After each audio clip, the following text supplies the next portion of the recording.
Hello students, आज के इस वीडियो लेक्चर में हम इकोनॉमिक्स के चैप्टर 2 की एक्सरसाइज का question number 4 and question number 5 cover up करेंगे।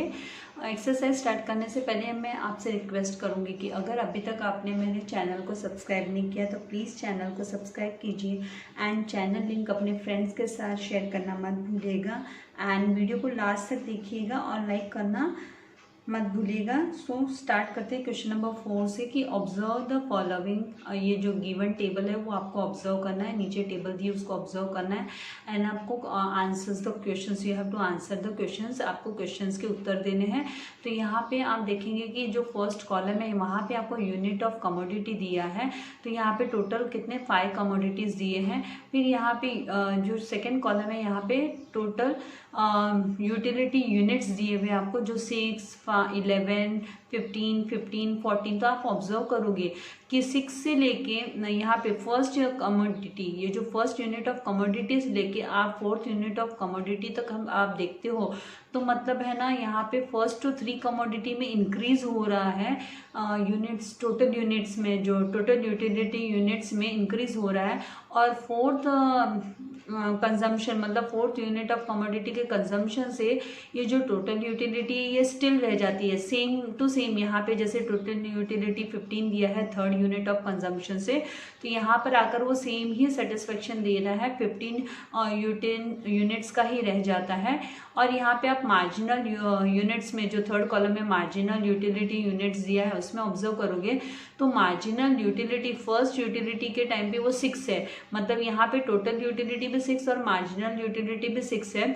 और उसके बाद में ये जो मार्जिनल यूटिलिटी है ना, नीचे गिरना फॉलिंग, उसमें फॉल स्टार्ट हो जाता है, 6 से 5, 5 से 4 पर आ जाती है, तो थर्ड यूनिट तक ही नीचे गिरती रहती है। मार्जिनल यूटिलिटी में फॉल होते रहता है, डिक्रीज होते रहता है यूनिट्स में। और उसके बाद में फोर्थ स्टेज पर मतलब फोर्थ यूनिट के कंजम्पशन से मार्जिनल यूटिलिटी है वो 0 हो जाती है, मार्जिनल यूटिलिटी यहाँ पर 0 हो जाती है। तो इसका मतलब क्या है कि यहाँ पर है ना कंज्यूमर है ना वो पॉइंट ऑफ सटाइटी पे पहुँच गया है, मतलब वहाँ यहाँ अब वो फुल उसका पूरा पेट भर चुका है, अब उसको इसके बियॉन्ड कंजम्पशन करना नहीं है। अगर इसके बियॉन्ड वो कंजम्पशन करता है तो उसको जो सेटिस्फेक्शन मिलता है मार्जिनल यूटिलिटी सेटिस्फेक्शन, वो उसका नेगेटिव में पहुंच जाता है। तो यहाँ पे आप देखोगे कि है ना ये जो टोटल यूटिलिटी यूनिट्स है वो 15 है फोर्थ स्टेज पर, फोर्थ इस पे यूनिट ऑफ कंजम्पशन से, एंड मार्जिनल यूटिलिटी है वो 0 है। और उसके बियॉन्ड जब अगर कोई कंज्यूम करता है, ये हाइपोथेटिकल एग्जाम्पल है, बियॉन्ड अगर कोई कंजम्पशन करता है तो टोटल यूटिलिटी है वो इट रीचेस टू 14 यूनिट्स पहुंच जाती है एंड मार्जिनल यूटिलिटी है वो -1 में पहुंच जाते हैं, मतलब नेगेटिव जोन में चली जाए, वो नेगेटिव पहुंच जाती है। तो इसी पे बेस्ड आपको है ना पहला जो क्वेश्चन है वो तो आपको है कि draw total utility curve and marginal utility curve, तो इसका डायग्राम आपको कैसे ड्रॉ करना है वो मैं आपको वीडियो में दिखाऊंगी। एंड ये जो नेक्स्ट आपको दिया हुआ है क्वेश्चन नंबर 2, इसमें आपको when total utility is maximum, जब टोटल यूटिलिटी मैक्सिमम है तो मार्जिनल यूटिलिटी क्या होगी। तो यहाँ पे देखिए ये मैक्सिमम है, अभी ये हाईएस्ट पॉइंट पे यहाँ पे पहुंच गई है फोर्थ यूनिट पे, फोर्थ यूनिट कंजम्पशन से। तो मार्जिनल यूटिलिटी यहाँ पे क्या दिखाई दे रही है टेबल के हिसाब से 0। तो आपको यहाँ पे जो आंसर है वो 0 फिल करना है, मैंने रेड उसमें लिखा है, रेड कलर से में लिखा है। देन नेक्स्ट आपको क्वेश्चन क्या है कि व्हेन टोटल यूटिलिटी फर्स्ट, जब टोटल यूटिलिटी गिरती है मार्जिनल यूटिलिटी बिकम्स नेगेटिव। तो ये नेगेटिव कैसे है, तो यहाँ पे टेबल में आप ऑब्जर्व करो ये 14 दिखाई दे रहा है फिफ्थ यूनिट कंजम्पशन से, और मार्जिनल यूटिलिटी है माइनस में होना मतलब नेगेटिव, तो फिर आपको यहाँ पे इसका आंसर है ना नेगेटिव करके लिखना होगा। तो इस तरीके से आपको इसको प्रेजेंट करना होगा। और अब मैं आपको डायग्राम दिखा देती हूँ कि आप कैसे डायग्राम को ड्रॉ करोगे और कैसे आपको उसको प्रेजेंट करना। मैंने क्वेश्चन नंबर 4 की टेबल भी यहाँ पे लिख ली है ताकि मैं कंटेंट्स आपको और अच्छे से समझा सकूँ। तो यहाँ पे units of commodity 1 2 3 4 5 and total units मैंने टोटल यूटिलिटी यूनिट्स लिखे हुए 6, 11, 15 15 and 14 and marginal utility units मैंने लिखे हुए हैं 6540 -1। तो पूरा का पूरा टेबल जो क्वेश्चन में दिया वो मैंने कॉपी किया है ना यहाँ पे। और फिर है ना यहाँ पे ग्राफ पेपर पे आपको नोटबुक में बनाना है, पर मैं आपको ग्राफ पेपर पे प्रेजेंटेशन दिखा रही हूँ कि आपका ये जो स्लीपिंग लाइन है, मतलब ये जो हॉरिजॉन्टल लाइन है, आड़ी रेखा जिसे हम बोलते हैं, वो हमें ड्रॉ करनी है नंबर लाइन, और उस पर हमें 1 2 3 4 5 यूनिट्स ऑफ अ कमोडिटी हमको एक्स एक्सिस पे लेना है। इसे एक्स एक्सिस बोला जाता है। ग्राफ पे आपने ग्राफ प्रैक्टिस की होगी, जो है ना आपकी खड़ी रेखा होती है, जो वर्टिकल लाइन होती है उसको आप वाई एक्सिस कहते हैं, एंड जो आड़ी रेखा है उसे हम एक्स एक्सिस कहते हैं, राइट। और जो आपकी आड़ी रेखा पे जो आपका राइट हैंड साइड होते हैं वो सब पॉजिटिव नंबर्स होते हैं, आपके लेफ्ट हैंड साइड में सब नेगेटिव नंबर्स होते हैं। और अपवर्ड साइड में आप जाओगे तो वाई एक्सिस पे मतलब सारे पॉजिटिव नंबर्स एंड बिलो में है ना सारे के सारे नेगेटिव होते हैं। तो ये first quadrant, second quadrant and third quadrant and fourth quadrant हम बोलते हैं। तो यहाँ पर आपको 1 2 3 4 5 ये एक्स एक्सिस पे ले लेना है। 1 2 3 4 5 पॉजिटिव, ये जो यूनिट्स ऑफ कमोडिटी ये जो यहाँ दिखाई दे रहे हैं यूनिट्स ऑफ कमोडिटी, ये एक्स एक्सिस पे आपको ले लेने हैं। और यहाँ पे जो डिफरेंस मैंने लिया है 1 स्क्वायर का डिफरेंस लिया है इन पॉइंट्स के बीच में। लेकिन अगर यहाँ पे आप ऑब्जर्व करोगे तो वाई एक्सिस पे है ना मैंने हाफ स्क्वायर ही लिया है। इसका रीज़न ये है, कारण कि ये जो हमको यहाँ पे नंबर्स दिए हुए ना, ये 6 11 15 15 14, तो ये पर्टिकुलर किसी टेबल में नहीं आता है, किसी पर्टिकुलर टेबल के मल्टीपल्स नहीं है, ये किसी पर्टिकुलर टेबल के नंबर के मल्टीपल्स नहीं है। इसीलिए है ना अगर हम है ना 1 2 3 4 ये पूरा है ना फुल स्क्वायर लेते हुए जाएंगे तो डायग्राम काफ़ी मतलब बड़ा डायग्राम दिखता है, तो वो इतना ब्यूटीफुल नहीं दिख रहा था। तो इसीलिए है ना हम इसको हाफ स्क्वायर भी ले सकते हैं। इस तरीके के नंबर्स होते हैं तो हाफ स्क्वायर लेते हुए मैंने यहाँ पे 1 to 15 हमको चाहिए, तो मैंने 16 तक लेके रखा हुआ है 1 to 15, क्योंकि यहाँ पे ये जो 15 आया है, ये जो 15 आया है वो हमको अपलोड करना होगा 15, यहाँ पे 15 तक तो हमको चाहिए होगा। तो मैंने यहाँ पे 1 2 3 4 5 6 7 8 9 10 11 12 13 14 15 लिया है। अब हमको क्या करना है, अब हमारा यहाँ पे हमने यूनिट्स ऑफ अ कमोडिटी लिया एक्स एक्सिस पे, और वाई एक्सिस पे हमने टोटल एंड मार्जिनल यूटिलिटी, जो टोटल एंड मार्जिनल यूनिट्स लिए हैं, मार्जिनल यूटिलिटी के यूनिट्स लिए हैं। तो यहाँ पर ये जो टोटल यूटिलिटी यूनिट्स जो 6, पहला जो कमोडिटी कंजम्पशन होने पर जब फर्स्ट कमोडिटी कंज्यूम होती है तो टोटल यूटिलिटी यूनिट 6 है एंड मार्जिनल यूटिलिटी यूनिट भी 6 है। तो मतलब ये दोनों जो TU एंड MU दोनों एक ही पॉइंट से स्टार्ट होगी, इनका जो स्टार्टिंग है ओरिजिन पॉइंट है वो एक ही है। तो यहाँ पर हम क्या करेंगे, फर्स्ट यूनिट आपको किस तरीके से इसे लेना होगा, आपको लेना होगा कि फर्स्ट यूनिट का जो कमोडिटी है आपका फर्स्ट यूनिट, ये फर्स्ट कमोडिटी है, ये फर्स्ट कमोडिटी, और आप 6 तक, यहाँ पे आपका 6 कहाँ आ रहा है तो आप देखोगे 1 2 3 4 5 6 यहाँ आ रहा है। तो फर्स्ट कमोडिटी और 6 और एक पॉइंट आप यहाँ पे प्लॉट कर दोगे इस तरीके से पॉइंट, ठीक है। उसके बाद में नेक्स्ट आप क्या करोगे, ये कर्व तो आपको लास्ट में ड्रॉ करने मिलेगी, मैंने तैयार रखी है ताकि आपका टाइम थोड़ा सेव हो जाए। यहाँ पर है ना 11 है, तो सेकेंड यूनिट कंजम्पशन से 11 यूटिलिटी यूनिट्स मिलती है और मार्जिनल यूटिलिटी 5 यूनिट्स मिलती है। तो इसको हमें प्लॉट करना है। तो अब क्या होगा, इसका मतलब ये है ना, ये तो इंक्रीज हो रही है, टोटल यूटिलिटी क्या हो रही है, इंक्रीज हो रही है, एंड मार्जिनल यूटिलिटी है ना फर्दर कंजम्पशन से डिक्रीज हो रही है, ये 6 से 5 पे आ रही है। तो अब आप देखिए आपका 6 कहाँ है, 6 आपका यहाँ है, तो आपका 5 नीचे आएगा, तो मतलब आपका सेकेंड यूनिट जब कंजम्पशन करोगे तो MU का पॉइंट यहाँ पे आएगा। ये जो 5 है ना, देखिए इस तरीके से आपको ले लेना है, 5 आपका यहाँ आएगा, और वही हम है ना 11 की बात करें तो 11 यहाँ पर आता है। देखिए इस तरीके से आप सेकेंड कमोडिटी के कंजम्पशन का ये जो यूनिट लोगे तो ये यहाँ पे आएगा, इस तरीके से आपका आएगा पॉइंट। अब थर्ड यूनिट्स ऑफ कमोडिटी हम देखते हैं यहाँ पे क्वेश्चन में क्या दिया। तो यहाँ पे क्वेश्चन में थर्ड यूनिट ऑफ कमोडिटी दिया है 3 यूनिट की वजह से, थर्ड यूनिट से 15 टोटल यूटिलिटी वो इंक्रीज हो रही है, 15 हो रही है, लेकिन मार्जिनल यूटिलिटी है ना वो और कम हो रही है, वो 4 पे आ रही है, फर्दर फॉल हो रहा है, उसमें डिक्रीज हो रहा है। तो हमको क्या करना है, 15 एंड 4 लेना है, हमको 15 एंड 4 प्लॉट करना है थर्ड यूनिट कंजम्पशन पे। तो ये जो थर्ड यूनिट कंजम्पशन मतलब ये 3 एक्स एक्सिस पे जो 3 है वो यूनिट्स ऑफ अ कमोडिटी है ना, तो थर्ड यहाँ पे, और यहाँ से आप 4 तक, ये आपका पॉइंट है वो 4th पॉइंट, तो यहाँ से 4 तक आप यहाँ पे पॉइंट प्लॉट करोगे और टोटल यूटिलिटी आपकी इंक्रीज हो रही है, तो वो ऊपर की तरफ, यहाँ ये पॉइंट से ऊपर की तरफ जा रही है। 6 से तो स्टार्ट हुआ था, यहाँ से स्टार्टिंग पॉइंट इनका यहाँ से ऊपर की तरफ जा रही है टोटल यूटिलिटी कर्व। और ये है ना मार्जिनल, ये लाइन आप बाद में ड्रॉ करोगे, जो ऑरेंज मैंने ड्रॉ की है ऑरेंज लाइन, ये आपको बाद में ड्रॉ करनी है, ठीक है।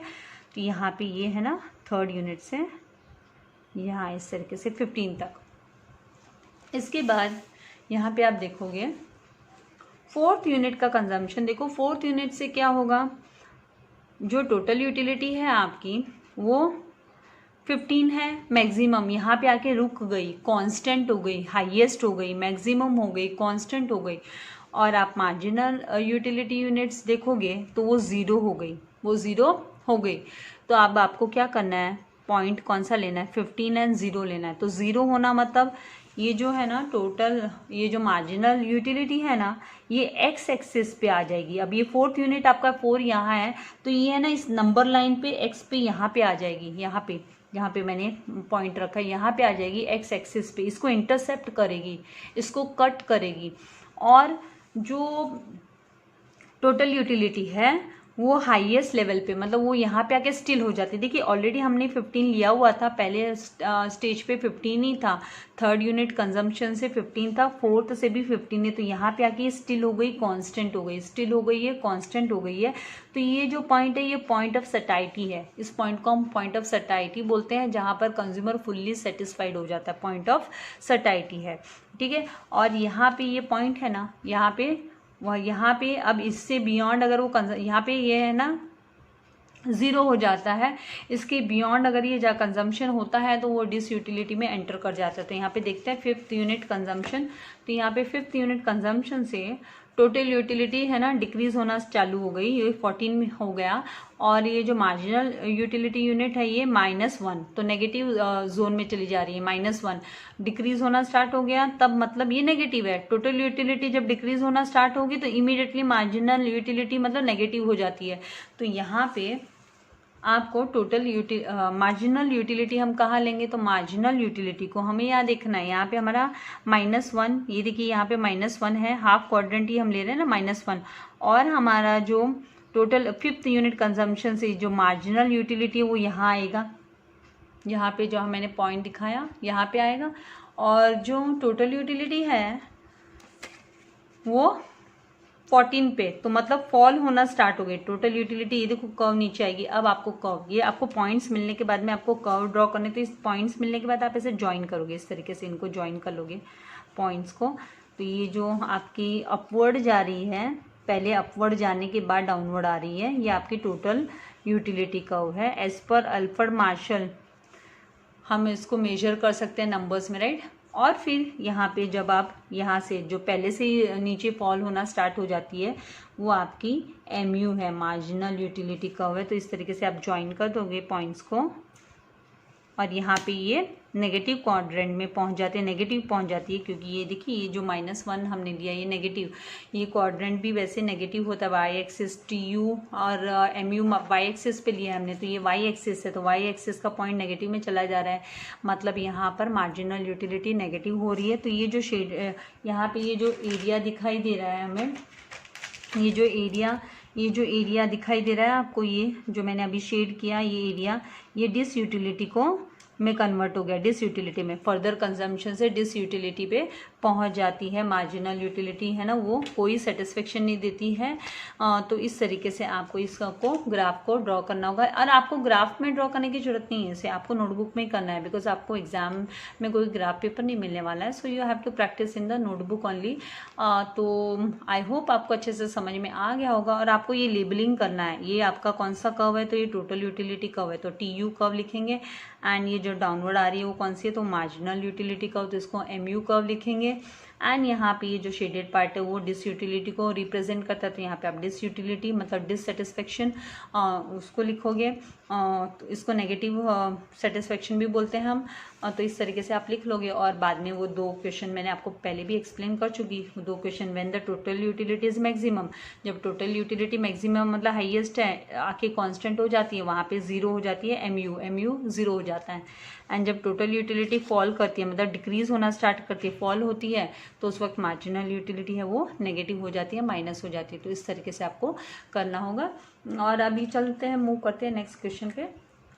तो यहाँ पर जो क्वेश्चन नंबर 5 है ये लास्ट क्वेश्चन है हमारे चैप्टर नंबर 2 के एक्सरसाइज का। तो आंसर इन डिटेल आपको बोला गया कि आपको डिटेल में आंसर देना है, मतलब ये 10 मार्क्स के लिए आता है। तो यहाँ पे state and explain the law of diminishing marginal utility with exceptions. अब तक है ना प्रीवियस ईयर्स में है ना ये जो law of diminishing marginal utility with exceptions कभी भी आया नहीं है बोर्ड में, मतलब लॉन्ग आंसर्स में नहीं आया हुआ है ये। हाँ, डिसएग्री एंड अग्री वो सब में आया है, लेकिन ये फर्स्ट टाइम आपको लॉन्ग यहाँ पे इन डिटेल के बारे में दिया है। तो हो सकता है कि इस बार है ना बोर्ड में अगर ये question law of diminishing marginal utility को लेकर अगर क्वेश्चन आता है तो हो सकता है कि एक्सेप्शंस को लेकर आ जाए। तो यहाँ पे state and explain the law of diminishing marginal utility with exceptions. तो आपको आंसर में पहले छोटे से इंट्रोडक्शन के साथ स्टार्ट करना होगा। तो यहाँ पे answer 1, the law of diminishing marginal utility does not hold true in some cases. कुछ केसेस में, एक्सेप्शंस का मतलब कि है ना कुछ केसेस ऐसे हैं जहाँ पर है ना हम है ना डिमिनिशिंग मार्जिनल यूटिलिटी को एक्सपीरियंस नहीं करते हैं, वहाँ पे नेगेटिविटी में जाती नहीं है मार्जिनल यूटिलिटी। जितना ज़्यादा कोई कंजम्पशन करता है उतना ज़्यादा वो मोर एंड मोर सेटिस्फाई होता है। तो यहाँ पर कुछ केसेस हैं जो हम एग्जाम्पल हमको दिए हुए हैं, एक्सेप्शंस दिए हुए हैं टेक्सचुअल, उसी को हम एलोबरेट करेंगे। तो आपको लिखना है इंस्टेड ऑफ मार्जिनल यूटिलिटी, इसका मतलब आप इकोनॉमिकल टर्म में लिखोगे तो instead of marginal utility declining it increases with the increase in stock. ये इंक्रीज होता है जैसे जैसे स्टॉक इंक्रीज होता है ऑफ कमोडिटी कंज्यूम। तो यहाँ पे instead of marginal utility declining का मतलब क्या है कि मार्जिनल यूटिलिटी डिक्लाइन होने के बदले क्या होता है, इंक्रीज होता है। इट इंक्रीजेस, ये बढ़ते जाता है with the increase in stock of commodity consume. तो फिर यहाँ पे स्टेटमेंट ऑफ लॉ जो डॉक्टर अल्फ्रेड मार्शल ने स्टेटमेंट दिया है आपको वो जरूर लिखना है अगर आपको अच्छे मार्क्स स्कोर करने। तो according to professor Alfred Marshall other things remaining constant, सारे के सारे थिंग्स है ना कांस्टेंट रहेंगे, फैक्टर्स है वो कांस्टेंट रहेंगे। द एडिशनल बेनिफिट, जो एडिशनल बेनिफिट मिलता है विच अ कंज्यूमर डिराइव्स, जब एक कोई बंदा मतलब कंज्यूमर जो पर्सन है वो डिराइव करता है from a given increase in his stock, जब उसके कंजम्पशन का स्टॉक इंक्रीज होता है किसी भी चीज को लेकर तो डिमिनिशेस, तो वो डिमिनिश होना चालू हो जाता है with every increase in the stock that he already has. तो इसका शॉर्ट में मतलब क्या है, इन शॉर्ट हम बोल सकते हैं the more we have of a commodity, जितना ज़्यादा हम किसी कमोडिटी को कंज्यूम करते हैं less we desire to have more of it, तो हमें उसको पाने की इच्छा उतनी ही कम होती है। So the following are the exceptions of the law of diminishing marginal utility.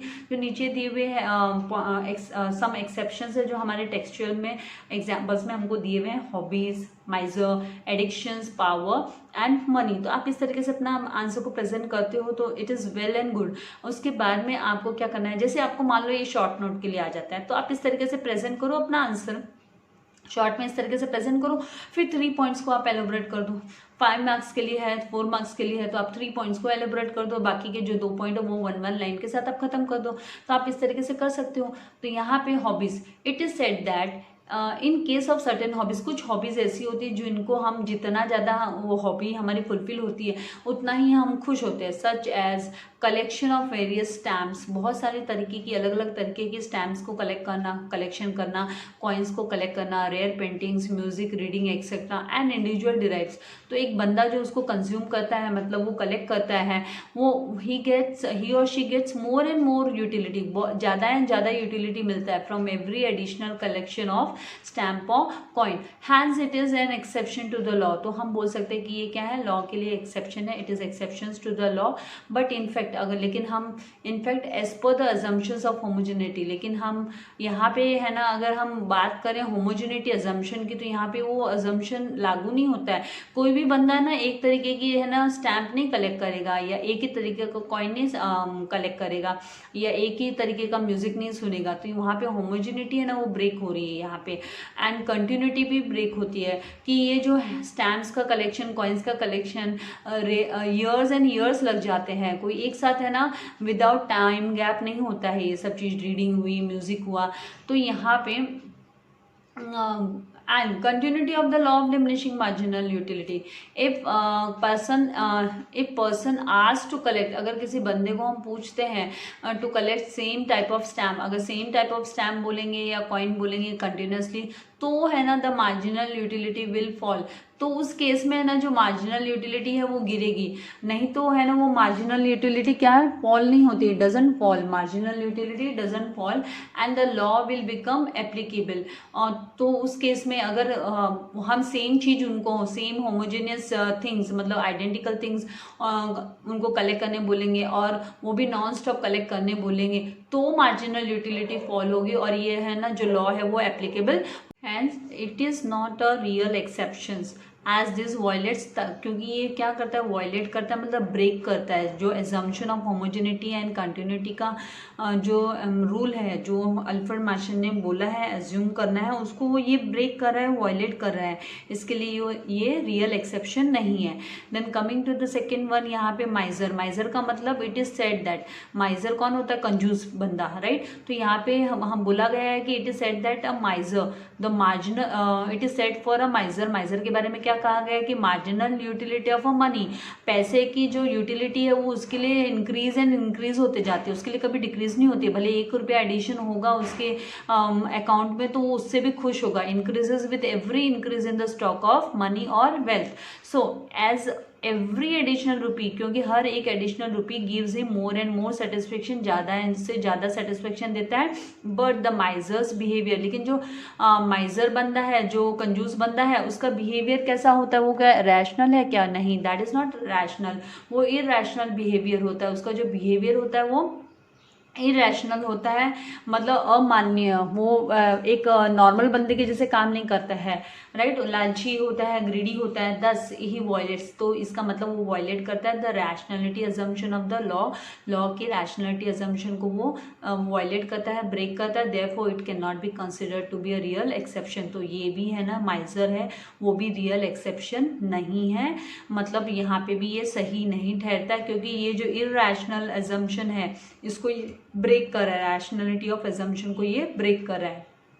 Then next is what, addictions. तो एडिक्शंस की बात करें तो इट इज ऑब्जर्व्ड इन हर एक केस में, केस ऑफ अ ड्रंकर्ड हमने देखा है, सुना है, कितने बार हम लोग आवाज़ें सुनते हैं हमारे सराउंडिंग में, जब भी कोई पिया हुआ बंदा इन ड्रंकर्ड पर्सन है वो बहुत पी के आता है, हमको इरिटेट फील होता है, but for him the level of intoxication है ना वो इंक्रीजेस, वो है ना उसको जो सेटिस्फेक्शन लेवल है उसका वो इंक्रीज होते जाता है विथ एवरी लिकर कंज्यूम करता है वो उसी के साथ है।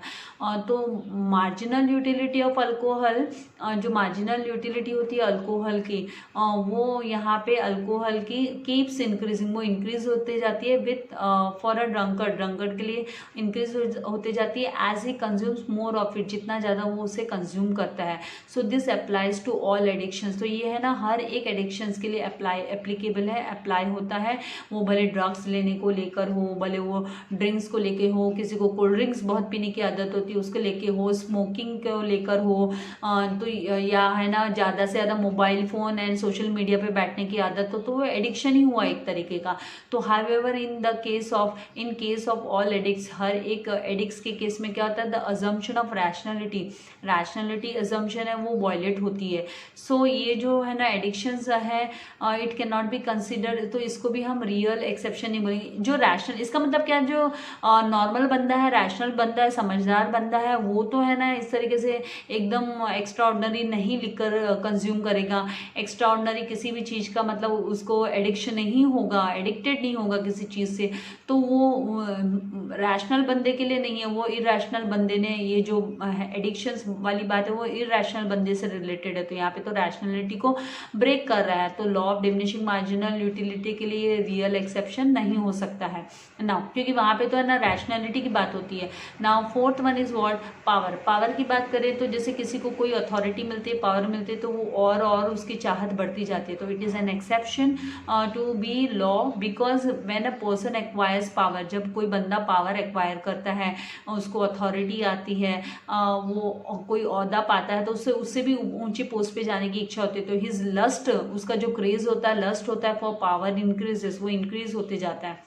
As a person gets power, he desires to have more and more of it. जितना उसको पावर मिलता है वो और ज़्यादा पावरफुल बनने की सोचता है। So the marginal utility of power keeps increasing as he continues to get more power. लेकिन यहाँ पर भी ग्रीड वाली बात आ गई, उसको लालच है पावर का। The greed for power does not end, क्योंकि है ना पावर के लिए किसी भी चीज़ का लालच खत्म नहीं हो सकता है। तो यहाँ पे है ना कोई रैशनल बंदा होगा वो लालची नहीं बनेगा, लेकिन जो इरैशनल है वो ही होता है। तो फिर यहाँ पे वापस से है ना जो रैशनलिटी ऑफ अजम्पशन है वो ब्रेक हो रही है, वायलेट हो रही है। This again violates the rationality assumption, so it could not be a real exceptions to the law. इसको हम real exceptions to the law नहीं कहेंगे।